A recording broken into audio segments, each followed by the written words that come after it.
Usher found Justin and brought him there. Since the start of Diddy's case, there have been a lot of rumors online about Justin Bieber being groomed, especially after photos of him allegedly attending one of Diddy's many mansions went viral.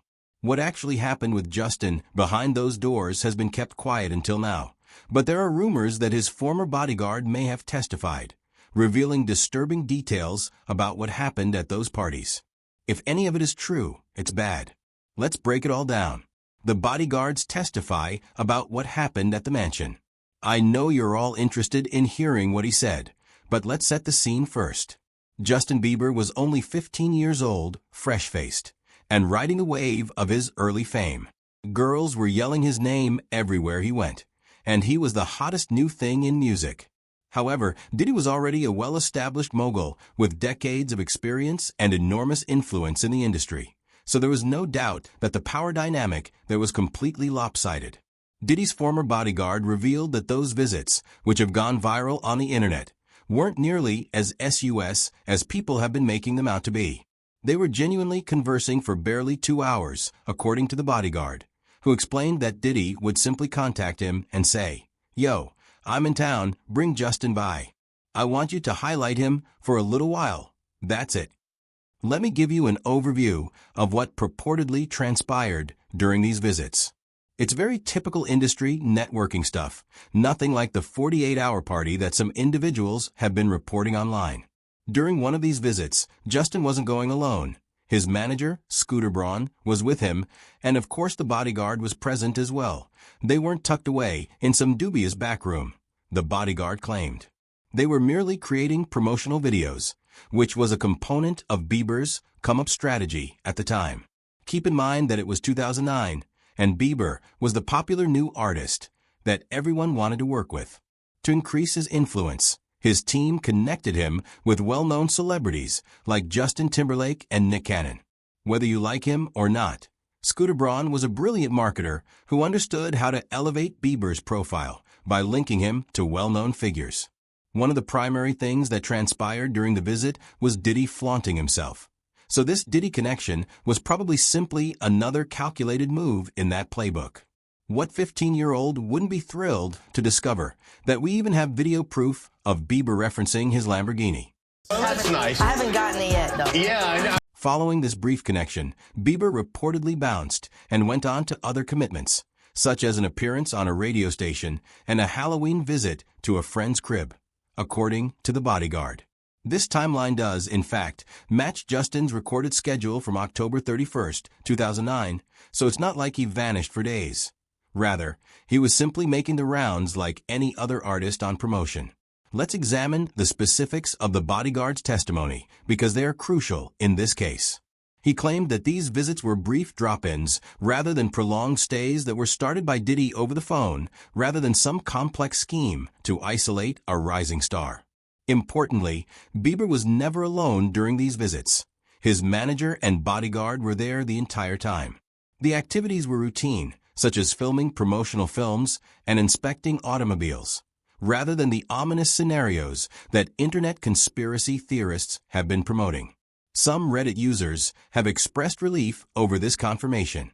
One user, going by the username Fukugriki, noted that the bodyguard's account matches what was known about Bieber's schedule in 2009, and that given his busy schedule of appearances and performances at the time, it would not have been possible for Bieber to spend 48 hours in a row with Diddy.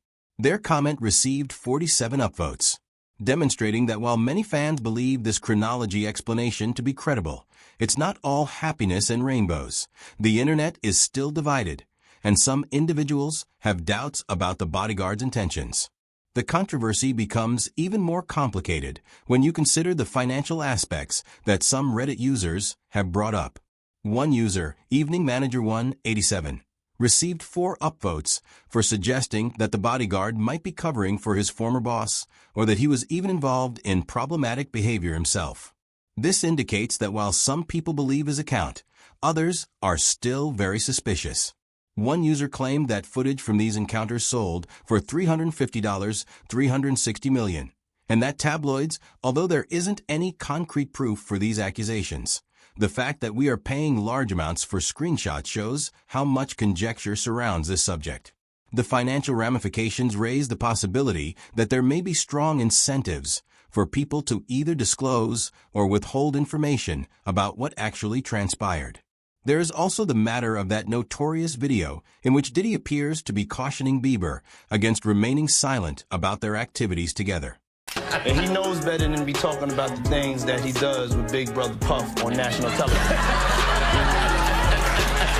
Oh, apparently not. Some things. That clip had people shook, especially with Diddy adding that ominous everything ain't for everybody at the end. But the bodyguard's testimony suggests that there wasn't anything nefarious going on behind closed doors, just regular industry networking and promotion. Still, the language Diddy uses in that clip is undeniably strange. Why would he feel the need to warn Bieber about discussing their interactions publicly if everything was above board? It's this kind of ambiguity that has kept the speculation alive despite the bodyguard's clarifications. Reddit user referenced Diddy's public claim of spending 48 hours with Bieber, directly contradicting the bodyguard's account. This user suggested that Diddy's behavior showed signs of grooming, which raises serious concerns about the nature of their relationship. While these are unproven allegations, they highlight the strong emotions and concerns that many fans have about Bieber's early career experiences. Now, fans have been rallying in support of Bieber amid all this Diddy scandal. They're concerned about what he might have been exposed to at such a young age, especially given the power dynamics at play. I mean, Bieber was literally a child being introduced to the high life of the music industry, surrounded by adults who had been in the game for decades. The age and power differential is something that can't be ignored in this conversation. Some fans have also been pointing out how Bieber's early stardom might have contributed to feelings of loneliness and pressure, which he's been open about in recent years. This is a perspective that adds nuance to the conversation. Regardless of what specifically happened during these mansion visits, the broader context of a child navigating fame with adult guidance or exploitation remains problematic. Remember when Bieber talked about his mental health struggles? Man, I think that there was times where I was really suicidal. Man, is this pain ever gonna go away? It was so consistent. The pain was so consistent. I was just suffering, right? So I'm just like, man, I would rather not feel this. It's heartbreaking to hear him talk about that pain, and it makes you wonder what kind of environment he was in during those formative years. But the bodyguard claims that nothing inappropriate happened during these specific mansion visits. One interesting aspect of this testimony is how it contrasts with the public persona that Diddy was developing at the time. Diddy has always been known for his extravagant parties and larger-than-life lifestyle, including the infamous Hamptons white parties, lavish birthday celebrations, and reputation for excess. As a result, some people find it difficult to accept that his interactions with Bieber were as ordinary as the bodyguard described. However, based on this first-hand testimony, that is precisely what occurred.